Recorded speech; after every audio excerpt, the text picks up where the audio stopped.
Hi guys, it's me again, Miss Santinello, here to read to you The Miraculous Journey of Edward Tulane. I'm hoping you're liking it as much as I am, and it just gets more and more interesting as we go along. So we left off at chapter number 13? Yes, 13, where Bull had just made Edward a new outfit. Because he was still in that dress, which had gotten all dirty when he was underneath all that garbage. So chapter 14, let's just zoom in on, that's the hat that he made, the top that he made from his hat. And there are those pants that he made from the handkerchiefs. So chapter 14. At first, the others thought that Edward was a great good joke. "A rabbit," the hobo said, laughing. "Let's chop him up and put him in the stew pot."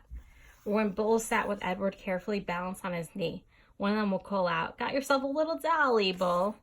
Edward, of course, felt a surge of anger at being referred to as a dolly, but Bull never got angry. He simply sat with Edward on his knee and said nothing. Soon the men became accustomed to Edward, and word of his existence spread. So it was that when Bull and Lucy stepped up to a campfire in another town, another state, another place entirely, the men knew Edward and were glad to see him. "Malone!" they shouted in unison, and Edward felt a rush of pleasure at being recognized, at being known. Whatever it was that had begun in Nellie's kitchen, Edward's new and strange ability to sit very still and concentrate the whole of his being on the stories of another became invaluable around the hobo campfire. "Look at Malone," said a man named Jack one evening. "He's listening to every dang word." "Certainly," said Bull. "Of course he is." Later that night, Jack came and sat next to Bull and asked if he could borrow the rabbit. Bull handed Edward over, and Jack sat with Edward upon his knee. He whispered in Edward's ear. "Helen," Jack said, "and Jack Jr. and Taffy, she's the baby. Those are my kids' names. They're all in North Carolina. You ever been to North Carolina? It's a pretty state. That's where they are. Helen, Jack Jr., Taffy. You remember their names, okay, Malone?" After this, wherever Bull and Lucy and Edward went, some tramp would take Edward aside and whisper the names of his children in Edward's ear. Betty, Ted, Nancy, William, Jimmy, Eileen, Skipper, Faith. Edward knew what it was like to say over and over again the names of those you had left behind. He knew what it was like to miss someone, and so he listened.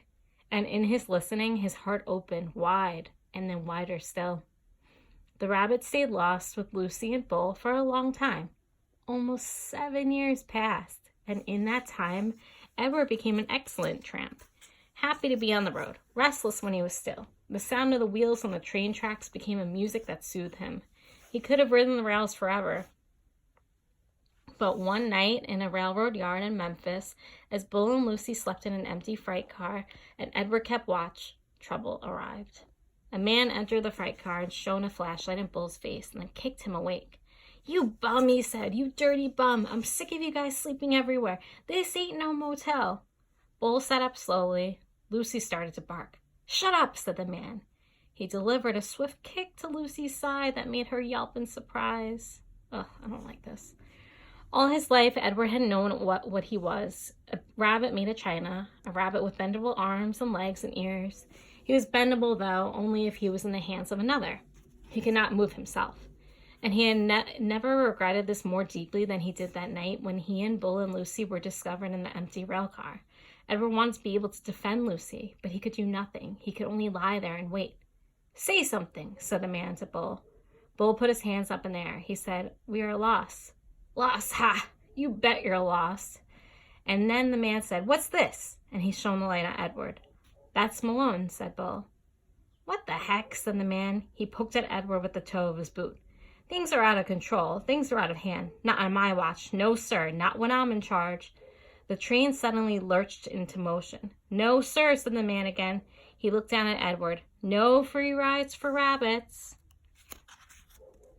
He turned and flung open the door of the rail car, and then he turned back, and with one swift kick, he sent Edward sailing out into the darkness.